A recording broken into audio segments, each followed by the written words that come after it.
minus 0.93 times 1 minus 0.90. So what will be the reliability ni E and F?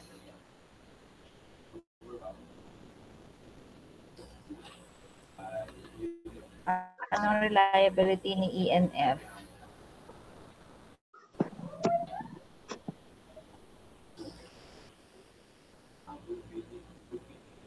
Anong answer?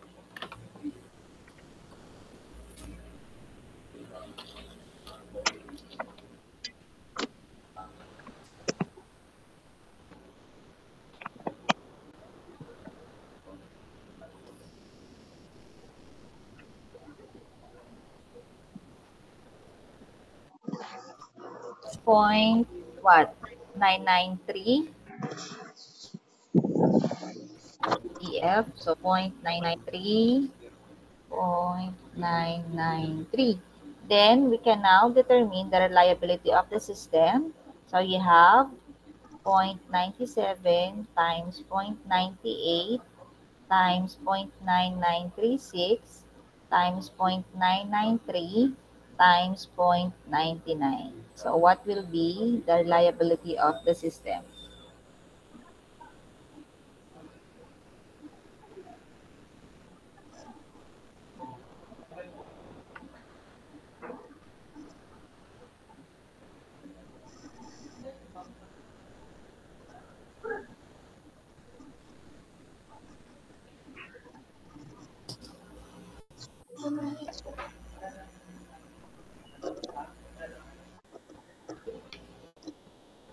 Point, ano yan? 97.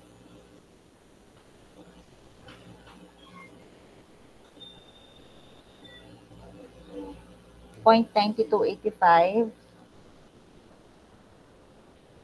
Same answer? Yes po. Okay, nagets na ang series parallel. Okay na yon. Yes, okay. Thank you, Sophia. Okay. How about the others? So, ang gagawin muna natin is, yung nakaparallel, isi-series muna natin. Tapos, saka natin sila isi-series all throughout. Okay? Yan. So, the most important aspect of reliability is the design. So, it should be as simple as possible. Kasi pagka-complicated, that will be the time wherein mahihirapan yung kanyang, pagka nag-fail yung isang system, the rest will be affected. Okay? Yeah, the fewer the number of components, the greater the reliability. Another way of achieving reliability is to have a backup or redundant component called the parallel component. Reliability can be achieved by over-design. So the use of large factors of safety can increase the reliability of the product. When an unreliable product can lead to a fatality or substantial financial loss, a fail-safe type of device should be used. The maintenance of the system is an important factor in reliability. A. So the second most important aspect of reliability is the production process. Emphasis should be placed on those components which are least reliable, just like the production personnel. The third most important aspect is the transportation that includes the packaging and the shipment. So performance of the product by the customer is the final evaluation, and good packaging techniques and shipment evaluation are essential or necessary. Okay? Kasi di ba minsan while transporting the product, ano nangyayari? Lalo na kapag irregular yung shape niya, no? Pwedeng pag nakalog, ah, kunyari ref, di ba? The way you handle it. So, dapat ay, say, for example, hindi pwedeng, ano yun, pabaliktad, ano, yung mga nakakalog, or kailangan ay the way we stack it. So, dapat, kunyari, hanggang 10 lang. Pag more than, anong mangyayari. So, yun yung mga ganung mga factors. So, that will affect the reliability of the product. Okay. Halimbawa ay pag if sinaksak mo sa hindi naman niya tamang saksakan. Yan. So additional statistical aspects. So you have here exponential distribution, normal distribution, Weibull distribution, and reliability curves. So the curves as a function of time. So ito yung kanina natin sa failure rate curve. So this one is important in describing the life history curve of a product. So lambda, okay, so that is equal to the number of test failures divided by the sum of test times. Okay, so that is R, the number of test failures, divided by the summation of time plus your N minus R times T, or basically the sum of test times. So yan din naman yung ginawa natin kanina, ano, 1 over the sum of test times. Suppose that 10 components were tested for 600 hours under specified operating conditions. The components which are not repairable failed as follows. So component 1 failed after 75 hours. Component 2 failed after 125 hours. Component 3 failed after 130 hours. Component 4 after 325 hours. And component 5 after 525 hours. So ilan ang number of failures? 5. Okay? Components is equal to 10. 10 components ang binanggit diyan. Ayun. Okay? Operating conditions is 600 hours. Okay? So, if we are going to solve for that one, so anong formula natin? So, lambda is, yan, number of test failure divided by the sum of test times. Okay? So, ang ating number of failures ay 5. Tama ba?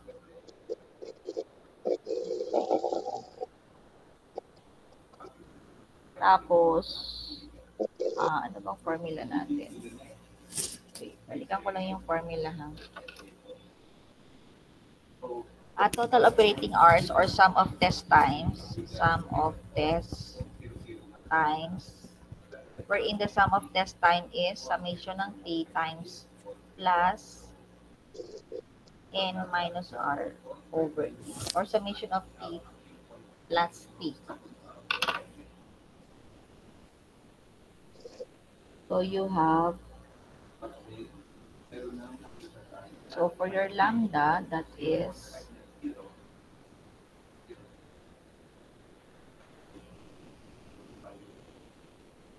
failure, ano ba, R, ano, divided by summation ng T plus N minus R times T.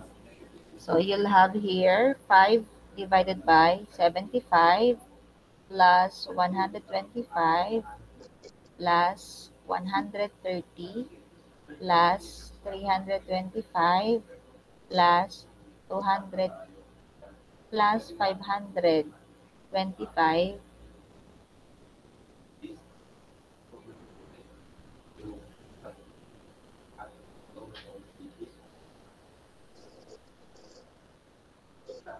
times natin sa 600.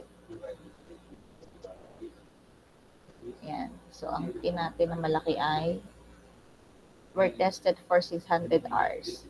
So, what will be the failure rate per hour?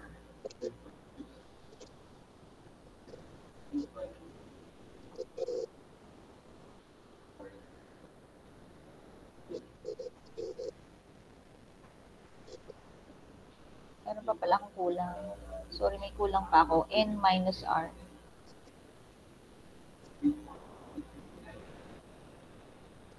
So, your N is 10 minus 5 times 600. So, what is our answer here?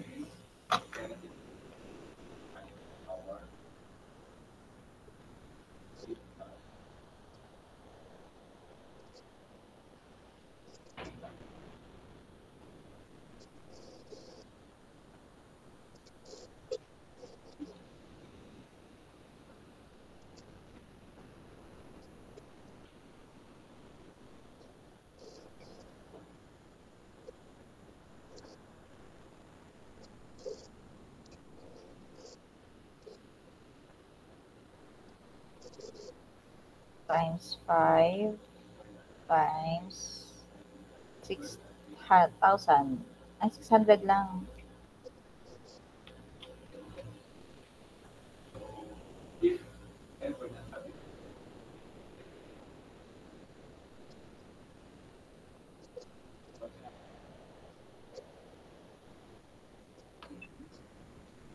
What is your answer?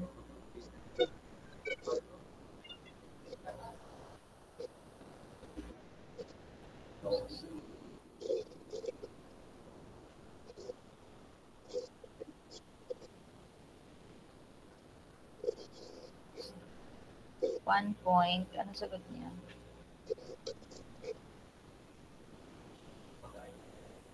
412.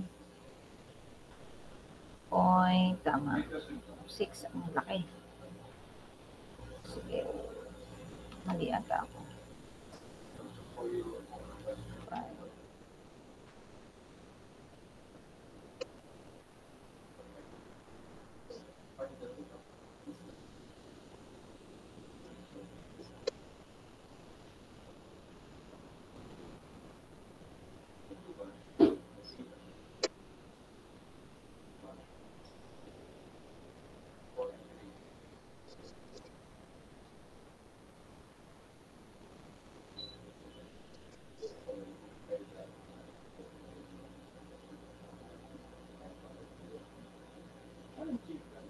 Wait, mali ako. How about yung iba? Same answer ba?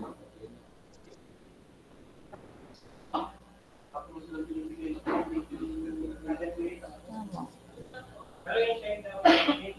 6,000. Ano? 75. 130.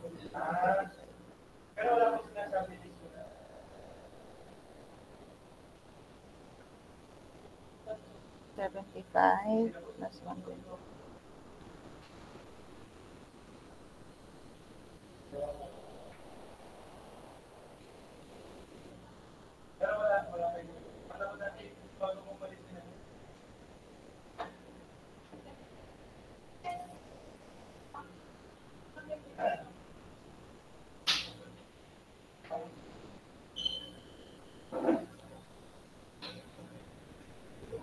Try mo na. Plus, may mali tayo. Plus ere. Sorry. Ito. Plus n. Yan. May plus pa doon. Sorry, I stand corrected. Kaya ibang ano siya. This should be plus. Yan. Plus n. Yan. Sorry, what is your answer then?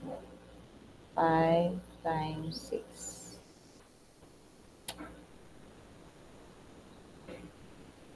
Ulit.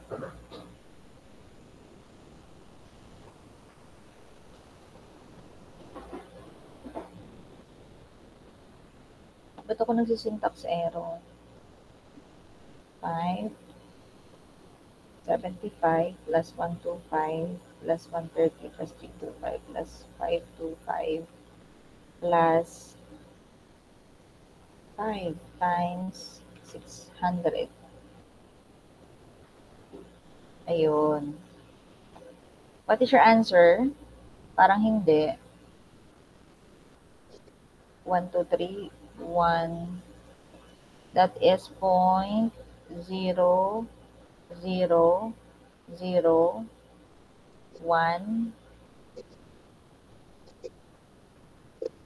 2.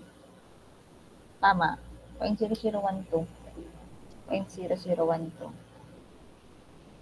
0.00. Tama. 1 or 0.001196. 0.001196. Or yung mahaba ay 0.01196. Okay, same answer. Take note of that ha. That should be plus n minus r times t. Ha? Kasi baka kagaya na nagawa ko kanina na add natin, kasama natin. So that is mali. Okay? Okay?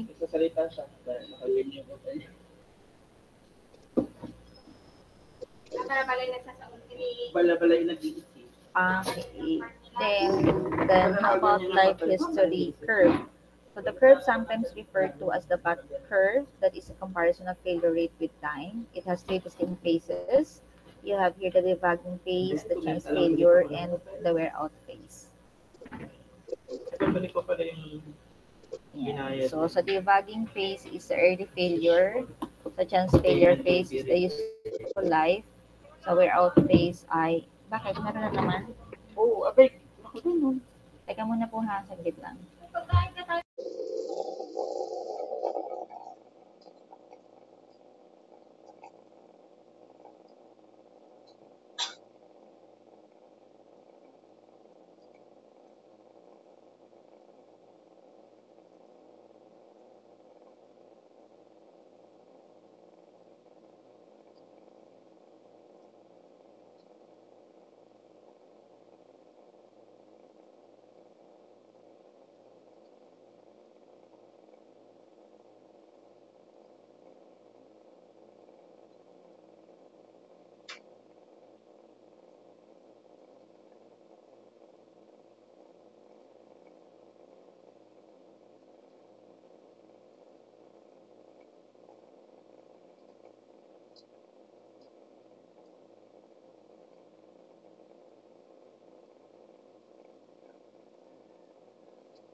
Nice. Nako.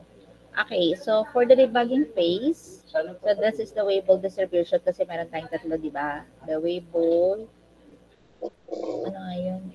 Debugging chance at saka wear out. Yan. So it is characterized by marginal and short life parts that cause a rapid decrease in the failure rate. It may be part of the testing activity prior to shipment for some products. So the Weibull distribution is beta is less than 1 is used to describe the occurrence of failure. Weibull distribution or beta less than 1 is used to describe the occurrence of failure. For the chance failure phase, so you have the exponential and Weibull. So the failure occurs in a random manner due to the constant failure rate. So the exponential and the Weibull distribution. So here naman, beta is equal to 1 are best suited to describe this phase. Okay. Wait lang ha, saglit.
nagamit ako. Hindi ko naman. Balikan na natin. Sorry. Okay. So, yung isa kanina is the Weibull effect. Weibull distribution pala, wherein your beta is less than 1. For the chance failure phase naman, so this one is your beta is equal to 1. So, we're out phase, Weibull and the normal distribution sila. So, if this one is depicted by a sharp raise in failure rates, so the normal distribution and the Weibull distribution or your beta should be greater than 1. So either beta is less than 1, equal to 1, or greater than 1. Okay. So for your failure rate naman, so this one was discussed kanina. So the reliability of at time, so probability of failure or area of the turbine curve. So okay na yan. Hindi naman natin gagamitin. So this is yung una nating sinolve. Naalala nyo, the reliability is equal to the failure rate is not exponent. This one is Euler's constant raised to negative t divided by theta, wherein your theta is the arithmetic so summation ng ating mga failures. Okay. Okay na to. Yan. Life and reliability testing plans. So type of test. So you have the failure terminated. So this life test sample plans, kaya nga kasi tapos hindi din naman siya makakapag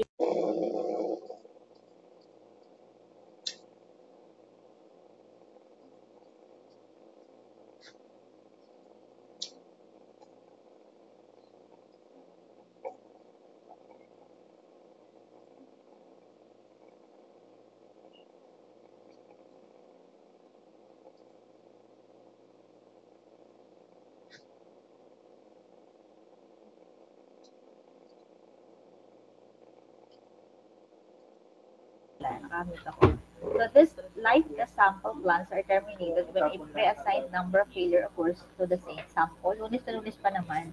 Time terminated. So this life test sampling plan is terminated when the sample obtains a predetermined test time. Kaya may hindi naman yan. Kaya naman important.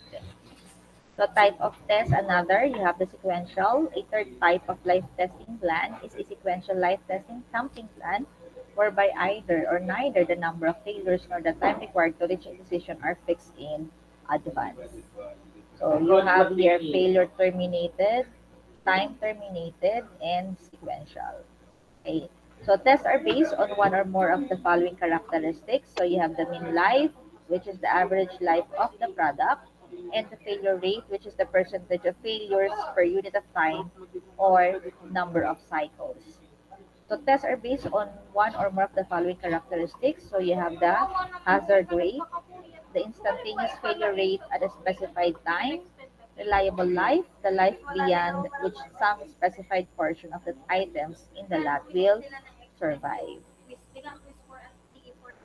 Define customer performance requirements. So for reliability management, determine important economic factors in relationship with the reliability requirements, define the environment and conditions of product use. Select components, designs, and vendors that meet reliability and cost criteria. Determine reliability requirements for machines and equipments. Analyze field reliability for improvement.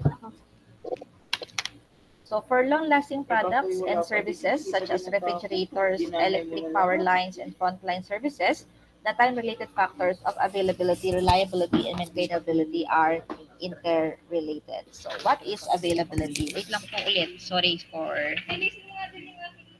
the ano. Ano nga sabi ko sa inyo? Na at saka, nakuha niyo na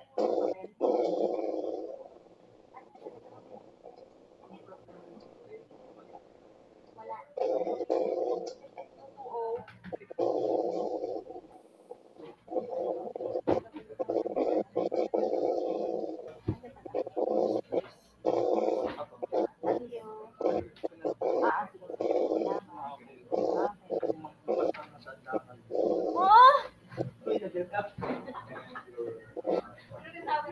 Huwag kang patang-tanda ngayon. Huwag naman ako.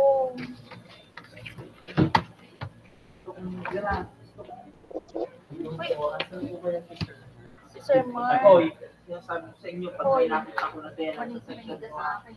Huwag kang magkukupyahan kahit kayo bumagsak. Bakit?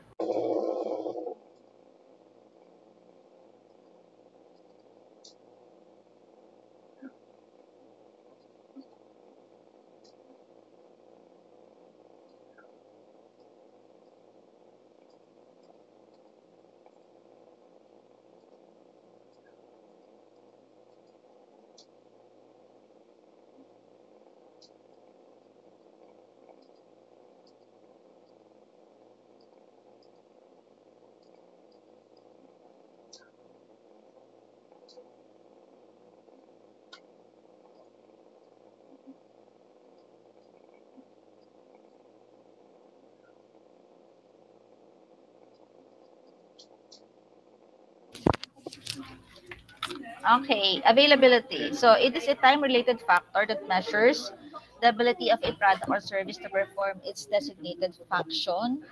The product or service is available when it is in the operational state, which includes active and standby use. So ibig sabihin, available siya if it's performing its intended function or active or wala na ata. Wala, hindi tayo magkasama sa tangan. Tanungin mo. Nasa CR. Nagtatay. Nagtatay si Sir Mark. Oo.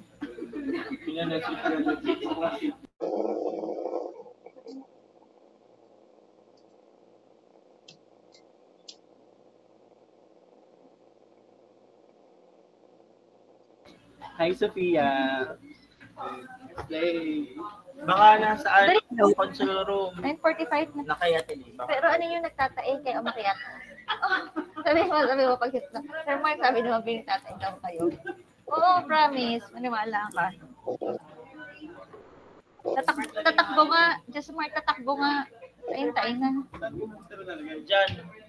Hindi. Saan ko ari? Ito ko yung kailangan mag-inis. Pantanggal ng inis. Ala, tama na tayo yung... Okay.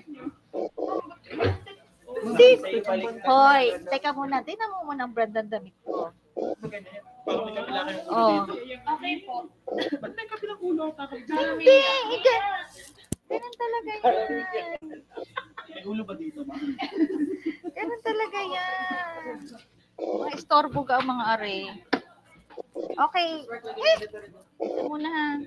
Sinagayan, availability. Okay, so if the product is in its operational state, that is active or in a standby mode, so we can say that is also available. Okay.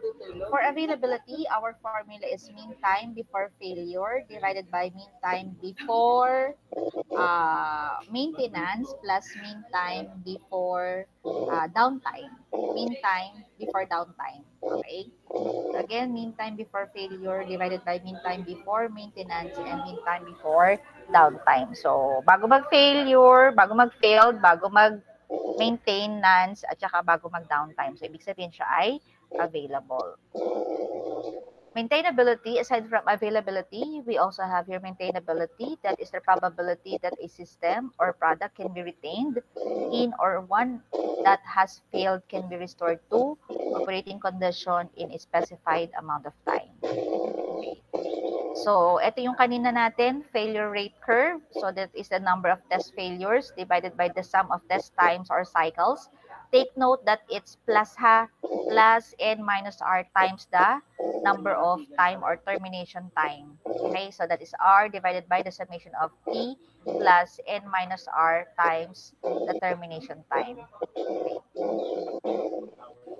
So, maintainability is the totality of design factors that allows maintenance to be accomplished easily. Preventive maintenance reduces the risk of failure. Corrective maintenance is the response of failures. Okay.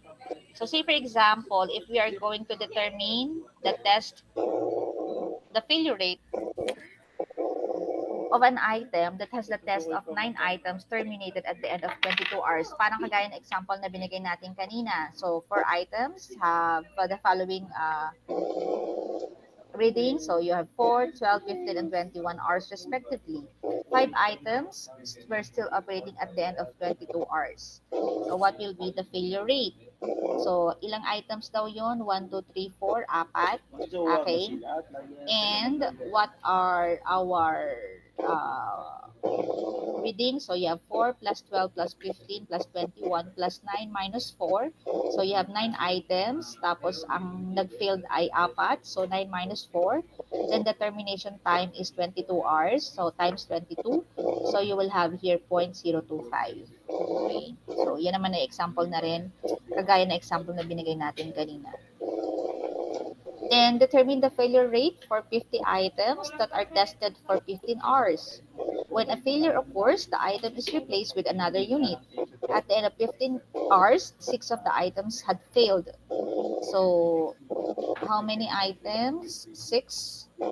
Then, how many? So, you have 50 items times tinest siya 15 hours. So, the time terminated with replacement or the failure rate is 0.008. So, kung wala namang readings na nalagay, so you will have that one. So, summation ng T. Ang T natin again is your test time for failed item. Ano? So, that is 50 items times the number of tested time. So, that is 15. So, that is 0.008. Okay? So, say for example naman, so determine the failure rate for 6 items that are tested to failure. The cycles are 1025, 1550, 2232, 3786, 5608, and 7918. So, in this case, same pa din.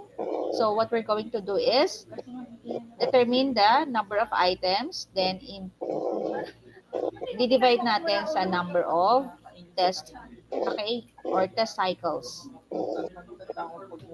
Okay? So, clear na po yan.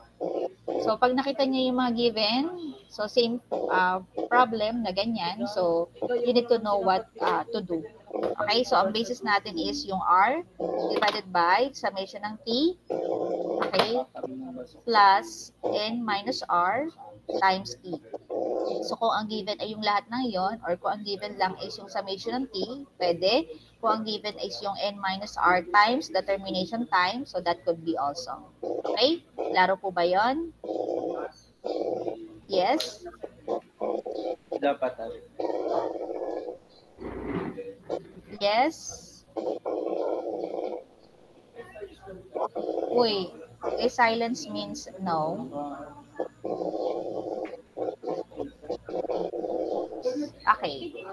Then how about determine the mean life for the 3 previous example problems? So if we are going to determine the mean life, that is 1 divided by your lambda. If you can still recall, yung una nating example, yung para makuha natin si failure rate is kinuha muna natin yung 1 divided by the lambda. Okay? Yan. So, that is the solution. Okay, I guess that's all for today. So, we're done. Okay, so what's important is, ano ba yung for today? Wait lang po.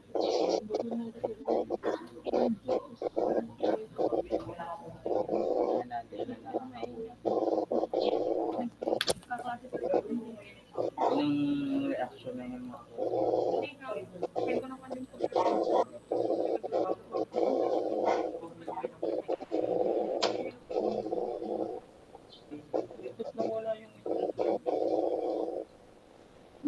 Okay, so, ay, kabayo. Sa akin kasi, kung namin sila kanina yung gagawin.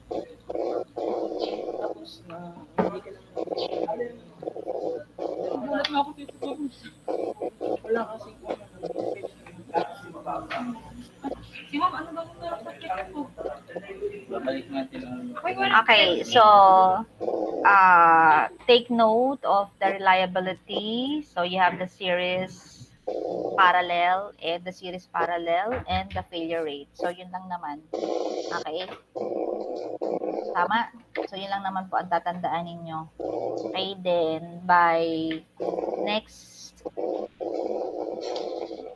week, hindi, meron pa tayong next meeting pa next week. So, siguro kahit activity na lang din.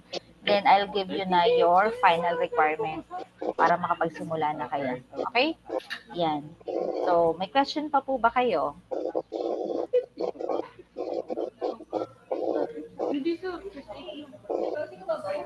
Do you have any question? Wala nang tanong? Bakit wala na akong marinig na nagsasalita? Wala nang nag-heart? Wala nang nagta-thumbs up? I don't know why. May question pa po. Wala na. Okay. So, the lecture naman ay nasa inyo ng GC. So, yung may solution. So, I'll try to send it to you also.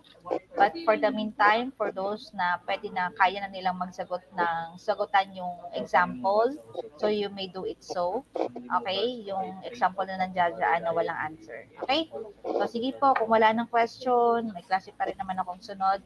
So, God bless everyone. Thank you for today and enjoy the walang pasok na 2 araw.